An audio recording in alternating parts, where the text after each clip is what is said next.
Welcome to Miss Kelly's Corner.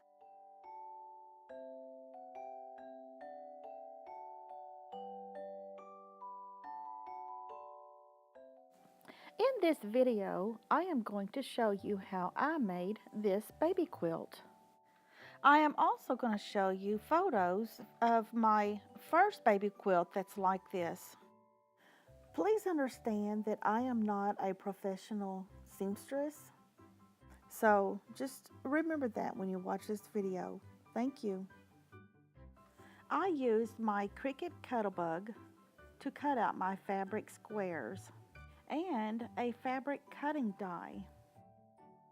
It is a 4.5-inch square cutting die by Sizzix. This was only the second or third time that I used my Cuttlebug, and it really saved me a lot of time.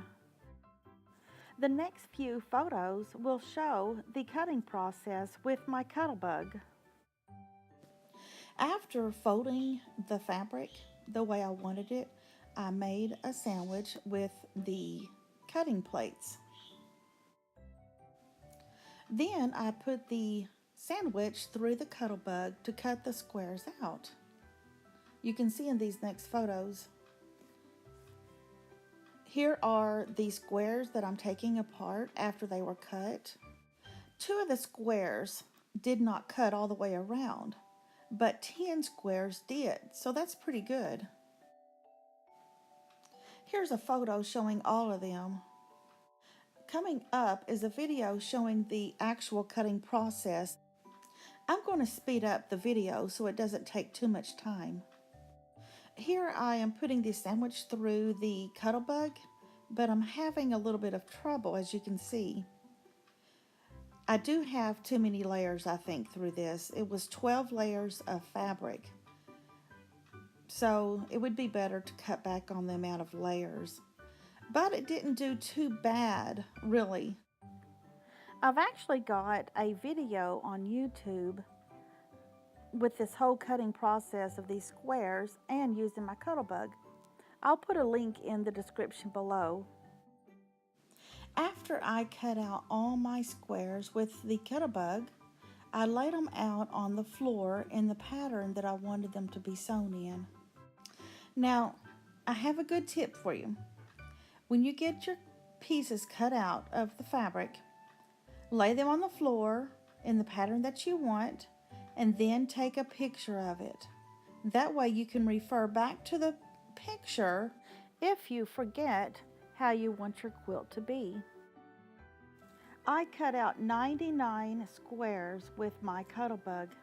That is wonderful. And I did it in 30 minutes or less. In the next few photos, you will see that I am sewing the rows together. This photo shows the first row of squares sewn together and part of the second row sewn together.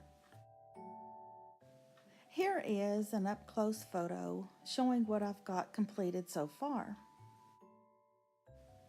I have the 2 rows now completely sewn together into rows, but the rows are not sewn to each other yet, as you can see in this photo. Don't forget to lay your pieces and your rows right sides facing each other. And don't forget to sew with a 1/4 inch seam. After sewing these squares together, I ironed the seam allowance flat. Now I have 3 rows completely finished. 2 rows are sewn together to each other and 1 row is not. 4 rows are now complete. 3 rows have been sewn together to each other. Enjoy the next few photos showing the quilt getting larger as I sew each row together.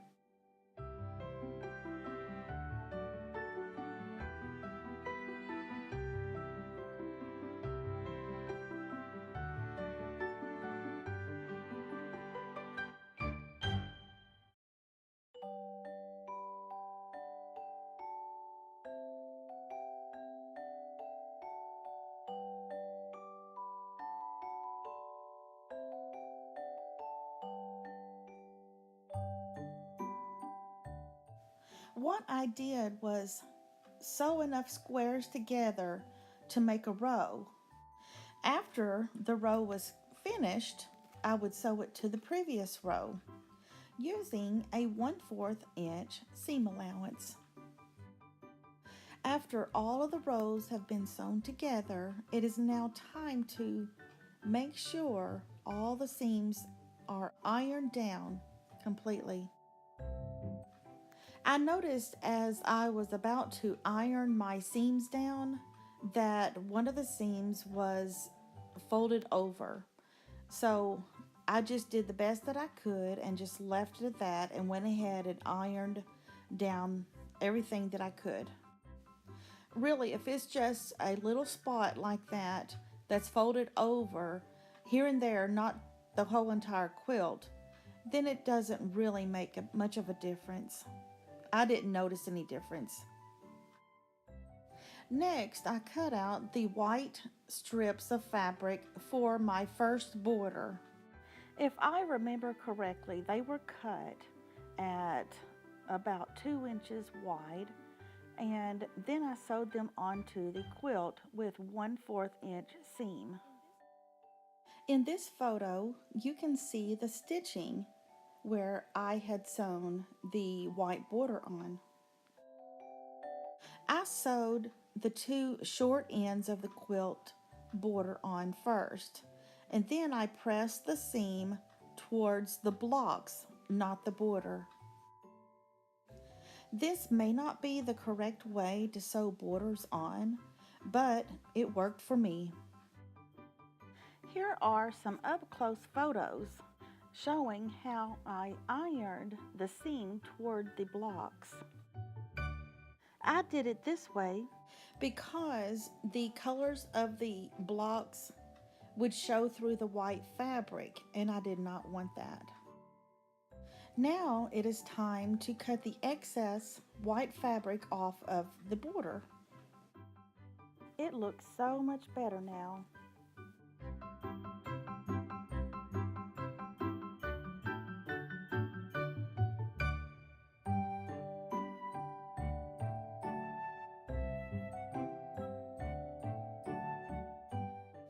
After I sewed the white border on the short sides, I sewed the white border on the long sides. I am still sewing with a 1/4 inch seam. Here is the quilt top with all 4 sides of the white border sewn on. If you'll look closely near the top of this quilt top, you will see safety pins in the left and right corner squares. I added those in the beginning after I finished sewing the first row of blocks together, and I did that so that I would know easily where the top of the quilt was. I cut my next border 2.5 inches wide using my rotary cutter, mat, and ruler. Just like I did with the white border, I sewed the pink gingham border on the short ends of the quilt top first, not the long sides first. After you sew this border on each side, cut the extra fabric off the edges, like I have done here. Here is the quilt top so far. It only has the gingham border on the top and the bottom short sides. Now I am sewing the pink gingham border on the long sides. This is what my finished quilt top looks like. I had to go in my garage and set up tables to start pinning the quilt top to the batting and backing. I needed more room on a table and more room in the area, so this worked great for me. This is the fabric that I bought for the backing.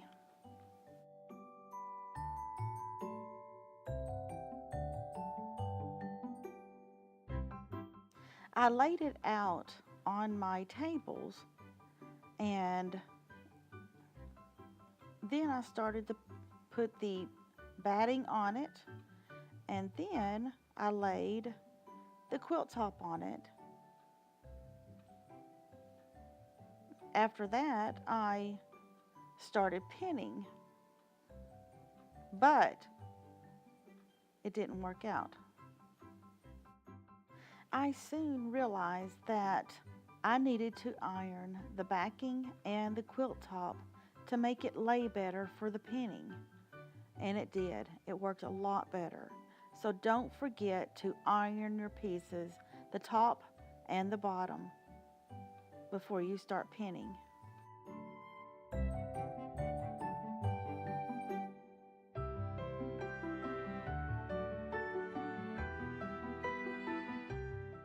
Now the fun begins with the quilting. I quilted mine with just straight stitches down, as you can see here. Then I stitched in the ditch on each side of the white border. By stitching in the ditch, I thought it would make the back look better with the quilting lines. And it did, in my opinion.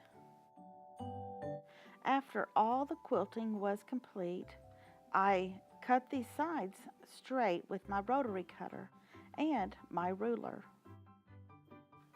This is all the fabric that I cut off.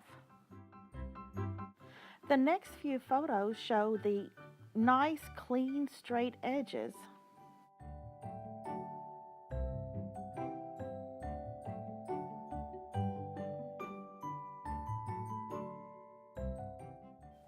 And finally, it is time to finish up this baby quilt by sewing on the binding. I used pink bias tape for my binding. Enjoy the last few photos of the finished quilt. And then at the end, I will show you photos of my first granddaughter's baby quilt, plus more photos.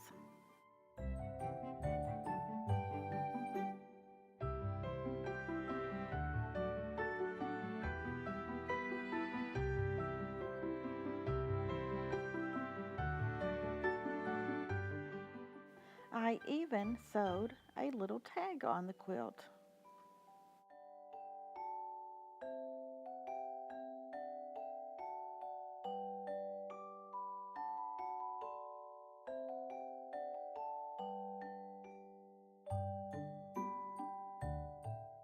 Now I am packing the quilt up to get ready to take it to my new little baby granddaughter.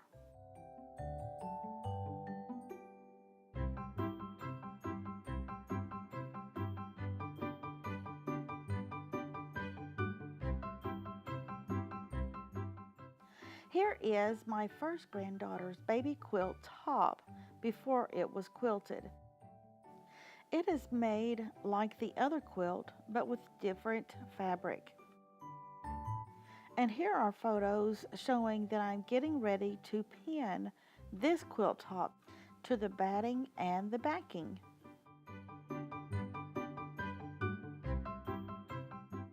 And then now I am starting to pin it.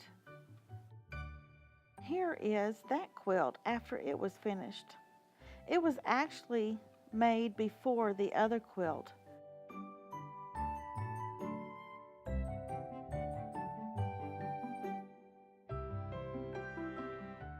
Here is a photo of my first granddaughter on her baby quilt.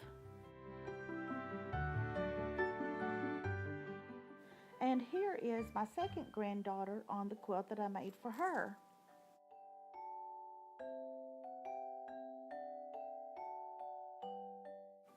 Thank you for watching this video here at Miss Kelly's Corner.